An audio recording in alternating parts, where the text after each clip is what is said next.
সব জল্পনা কল্পনার অবসান ঘটিয়ে অবশেষে বিয়ের পিঁড়িতে বসলেন জনপ্রিয় উপস্থাপক রাফসান ও কণ্ঠশিল্পী জেফার। বুধবার পারিবারিকভাবে বিবাহ বন্ধনে আবদ্ধ হয়েছেন এই আলোচিত তারকা জুটি। দীর্ঘ সময় ধরে নিজেদের সম্পর্ককে কেবল বন্ধুত্ব বলে দাবি করে আসলেও শেষ পর্যন্ত পরিণয়ে রূপ নিল তাদের রসায়ন।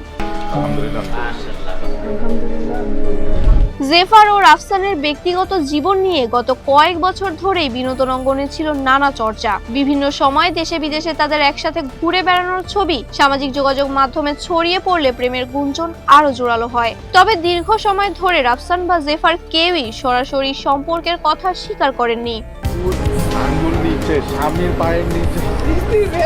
জেফার বিভিন্ন সাক্ষাৎকারে দাবি করেন ক্যারিয়ারের শুরু থেকে পরিচয় ও একসাথে কাজের সুবাদে তাদের মাঝে শুধু পেশাদার সম্পর্ক বিদ্যমান।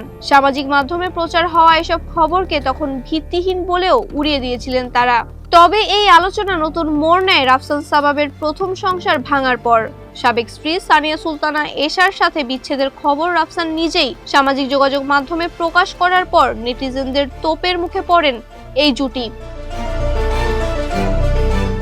সে সময় সামাজিক যোগাযোগ মাধ্যমে অনেকেরই দাবি ছিল রাফসান এশার বিচ্ছেদের পেছনে জেফারের সাথে গড়ে ওঠা কথিত সম্পর্কই দায়ী। যদিও রাফসান একটি ভিডিও বার্তায় জানিয়েছিলেন বিচ্ছেদের সিদ্ধান্ত দুই পরিবার ও এশার সাথে আলোচনার ভিত্তিতেই নেওয়া হয়েছে। রাফসানের বিচ্ছেদের পর জেফারও এই গুঞ্জন অস্বীকার করে বিষয়টিকে তাদের ব্যক্তিগত বিষয় হিসেবে অভিহিত করেন। তবে সময়ের সাথে সাথে নেটিজেনদের সেই আকাঙ্ক্ষাই আজ বাস্তবে রূপ নিল। প্রথম স্ত্রীর সাথে বিচ্ছেদের পর রাফসান আবারও বিয়ের সিদ্ধান্ত নেন ও নিজের দীর্ঘদিনের সেই বন্ধু জেফারকেই জীবনসঙ্গিনী হিসেবে বেছে নিয়েছেন।